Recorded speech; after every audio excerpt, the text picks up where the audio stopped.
Hello everybody, and as promised, we're going to be starting off the onions today and the shallots. We're going to be starting with Stuttgarter and Red Baron. Now these are the Stuttgarter, which are a white onion, or standard type of onion. They're not white particularly, are they? But what I'm doing at the moment is I'm going to be sorting through these and checking for any sort of unfavourable traits. Now, you don't particularly need to have the largest ones of these onion sets. Onion sets are basically onions that were started off last year and then they were stopped from growing. And sometimes you can get heat treated ones. These aren't heat treated ones. The heat treated ones are heated over a prolonged period, about 30 degrees Celsius over sort of 90 days. So it's not cooking them, but it's sort of the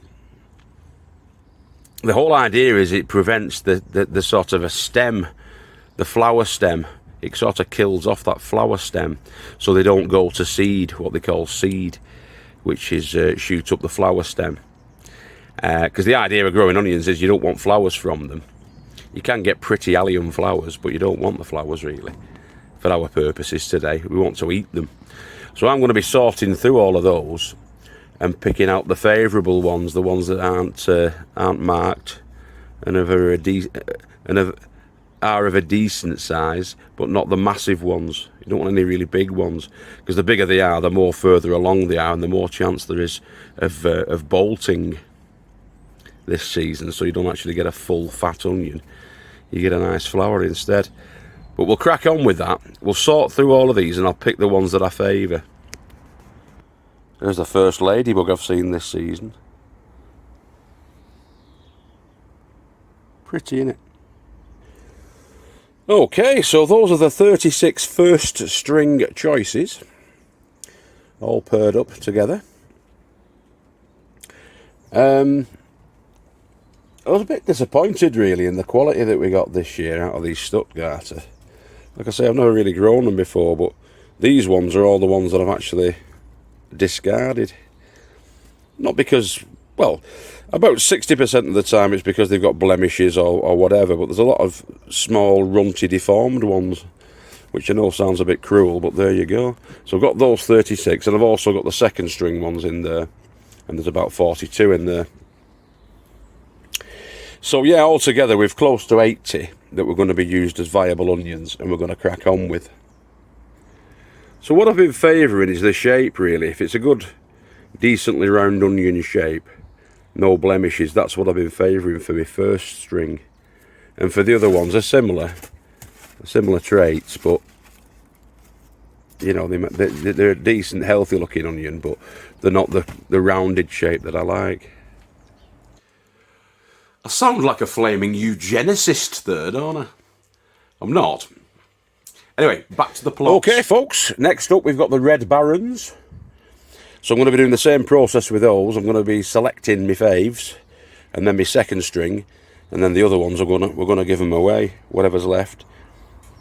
Okay, so we've chosen our onions that we're going to be starting. Our onion sets. We need to give them a growing medium to get them off and running. So what I've got here is we've got these cell trays. And there's 12 per tray.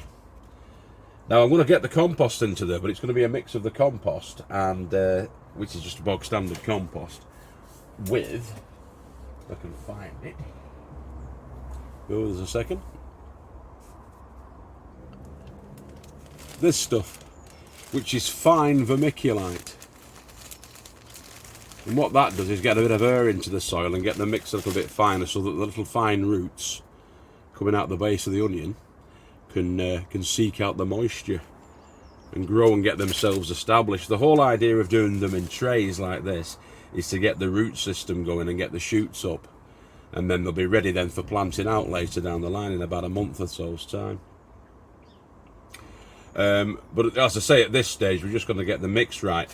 Now, because the compost isn't fully and 100% composted down, if you like. There's going to be twigs in it, and there's going to be bits of this, that, and the other.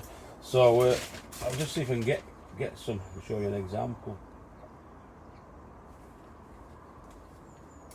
So as it comes, the compost comes like that. Yeah, and it's got little bits of twigs in it and what have you. You don't want that. You just want the fine growing medium to get your starts off. Well, I do anyway. That's what I do. So what I do then is I sieve it. Now I haven't got me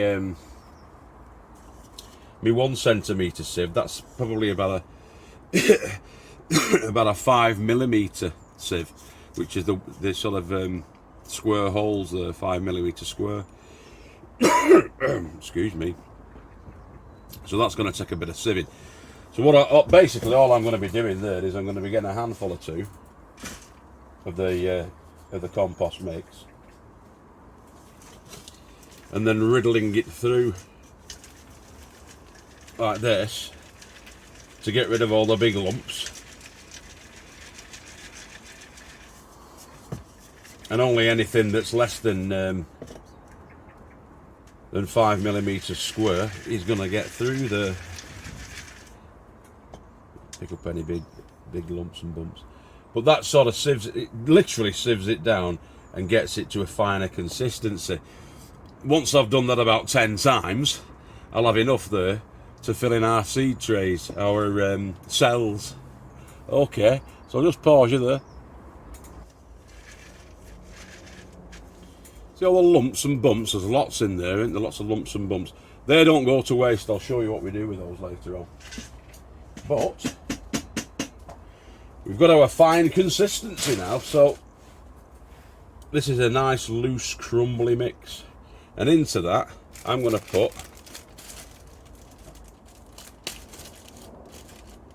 about 30%, so that the mix is 30% of the fine vermiculite. It's a rough estimate really. About a third of a bag of the fine vermiculite's gone into that. It's lovely stuff, the vermiculite. But where they used to mine it in certain parts of America, it was found in deposits where asbestos was found as well. So these, so the vermiculite that you get, make sure that you get it. I mean, most of the stuff that you'll get in the West is going to be certified asbestos free. But it is worth having a look at the packaging for it and just making sure. Because it's an amphibole type of asbestos. An amphibole asbestos fibres are very sharp and needle-like, and they can cause you some harm when you inhale them. Worth making a note of. So now that's all mixed in together as a nice fine potting mix, all we do is we get one of our little cells, seed cells, and then grab it and sprinkle it in.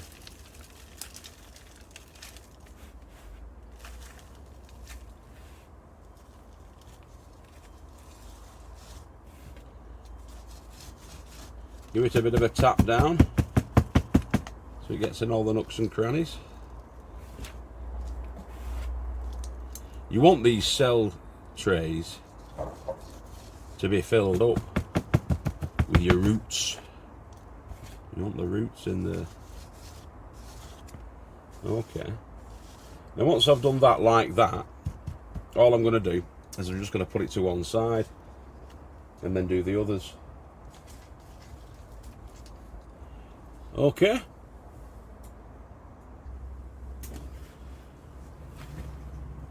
Yeah, there's a mine.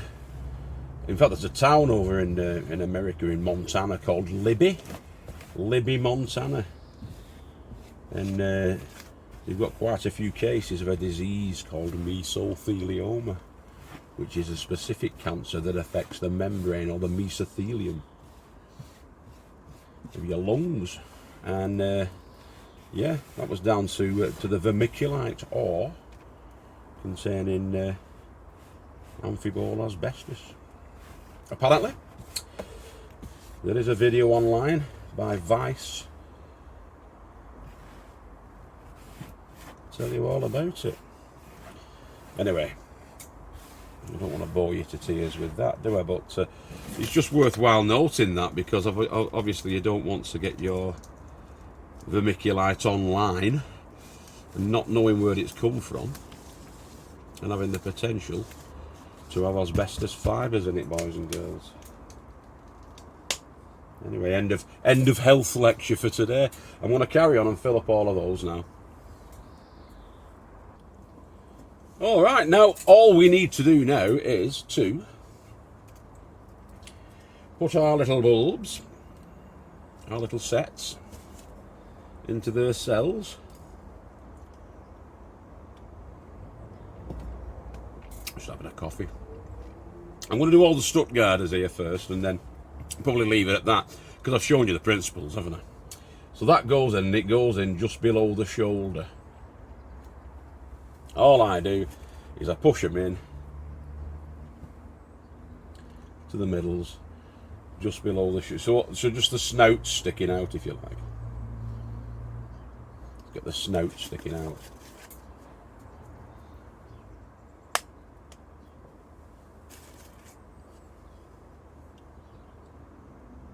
So they do go in fairly deeply,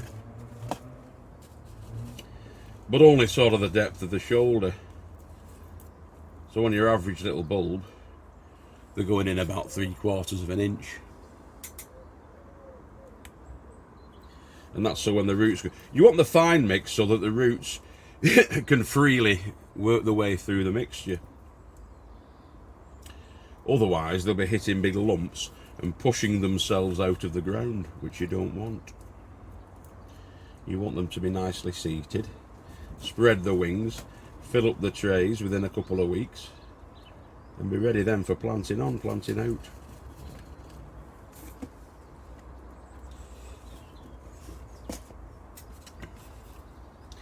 I'm mixing my first strings and my second strings. Doesn't matter, they're all onions, aren't they? We'll see what we get at the end. See what we get that grows to fruition. Keep swapping and changing them, I think. For a bit of variety. Yeah, them's the second string ones, these are the first.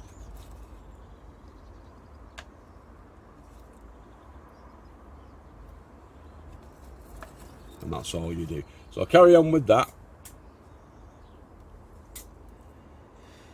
Just in case some of you don't know, that's the bottom. That's the bottom with the roots. Okay. And that's the snout end where the shoots come up.